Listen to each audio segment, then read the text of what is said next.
High friends, good afternoon. আর আমি আজকে এই সময়ে চলে আসলাম, আর তোমাদের দেখো সামনে আমি কিন্তু নিয়ে চলে এসেছি একখানা শাড়ি। আর এটা আমি অ্যাকচুয়ালি অষ্টমীতে পরে পুষ্পাঞ্জলি দেবো, তার জন্যই আমার এটা কেনা আর কি। আর তোমরা কি এটা গেস করতে পারছো শাড়িটা আমার অনলাইনে কেনা না অন্য কিছু? চলো আমি তোমাদের বলেই দিই।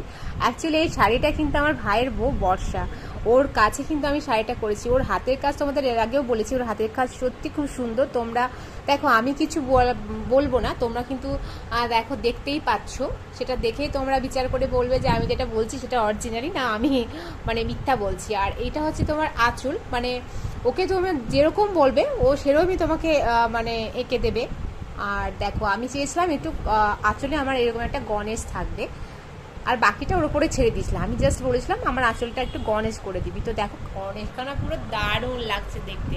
আর ওকে নিজের মতন করতে বলেছিলাম, আর ও দেখো করেছে কি সুন্দর। এই সাইডে পুরো ও নিজের মতন কলকা করেছে, দু সাইডে, এই সাইডটি মানে দু সাইডেই দেখো খুব সুন্দর করেছে। আর পুরো শাড়িটাতে তোমার দেখো পুরো বডিতে কিন্তু এই দেখো ছোট ছোট কি সুন্দর পদ্ম করে দিয়েছে পুরো বডিটাতে, দেখতে কি যে দারুণ লাগছে। আমি কিছু বলিনি, ওকে বলেছিলাম তুই কোন মতন করে যেটা ভালো লাগে সেটাই করে দিবি। তো দেখো কি দারুণ লাগছে। আমি আর এই পদ্মগুলো কিন্তু ও নিজেই করে দিয়েছে। আমি বললাম না, জাস্ট আমি বলেছিলাম যে আমি একটু গণেশ চাই, সেই গণেশখানা আমি জাস্ট ওকে বলেছিলাম বলে, আর বাকিটা ও নিজেই সবটা ডেকোরেশন করেছে। তো অসাধারণ হয়েছে শাড়িটা। আর তোমরা যদি এরকম শাড়ি পেতে চাও তো অবশ্যই আমার সঙ্গে কন্ট্যাক্ট করতে পারো। আমি আমার ভাইয়ের বউয়ের কন্ট্যাক্ট নাম্বার তোমাদের দিয়ে দেবো, তোমরা চাইলে অর্ডার করতে পারো।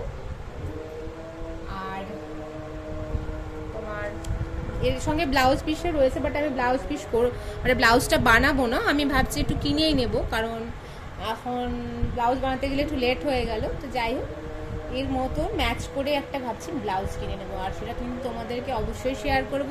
আর এটা আমার অষ্টমী স্পেশাল পুষ্পাঞ্জলি দেওয়ার জন্য এই শাড়িটা। তো তোমাদের কেমন লেগেছে অবশ্যই কিন্তু জানাবে।